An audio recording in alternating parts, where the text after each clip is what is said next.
এরপরে একটা সিওপিডি পেশেন্টের নিউট্রিশনাল স্ট্যাটাস যদি আমি হচ্ছে যে এভারেজ লিখে ফেলি, তাহলে এটা কিন্তু স্যারেরা মাইন্ড করে ফেলে। কারণ আমরা জানি সিওপিডির হচ্ছে পেশেন্টগুলো সাধারণত লিন অ্যান্ড থিন থাকে। ওকে, সাধারণত লিন অ্যান্ড থিন থাকে, মানে একটু একটু মানে লিন থিন টাইপের হয়ে থাকে। তবে হ্যাঁ, লিন থিন ছাড়া যে হচ্ছে একটু হেলদি বা একটু হচ্ছে যে নর্মাল ওয়েট যে থাকবে না তা না, সেটাও থাকতে পারে। সাধারণত আমরা জানি ব্লু ব্লাটার এবং পিঙ্ক পাফার বলে সিওপিডির দুই ধরনের পেশেন্ট থাকে। তো যেগুলো হচ্ছে যে ব্লু ব্লাটার থাকে, এই ব্লু ব্লাটার অর্থাৎ ক্রনিক ব্রঙ্কাইটিসের পেশেন্টগুলো কিন্তু একটু হচ্ছে মোটাসোটা বা অবেস থাকতে পারে। সো একটা পেশেন্ট যখন আমি দেখবো যে আমার সিওপিডির পেশেন্টটা লিন অ্যান্ড থিন, এটা স্বাভাবিক সব নর্মাল পেশেন্টের, তখন নিউট্রিশনাল স্ট্যাটাস আমি হচ্ছে সাধারণত মানে এভারেজ লিখবো না, তখন বলবো যে লিন অ্যান্ড থিন পেশেন্ট বলবো।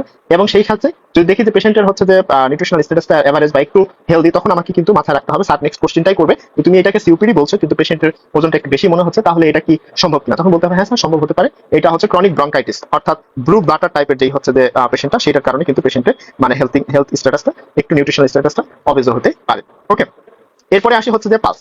পালসের ক্ষেত্রে আমাদেরকে হচ্ছে যে সচেতন থাকতে হবে।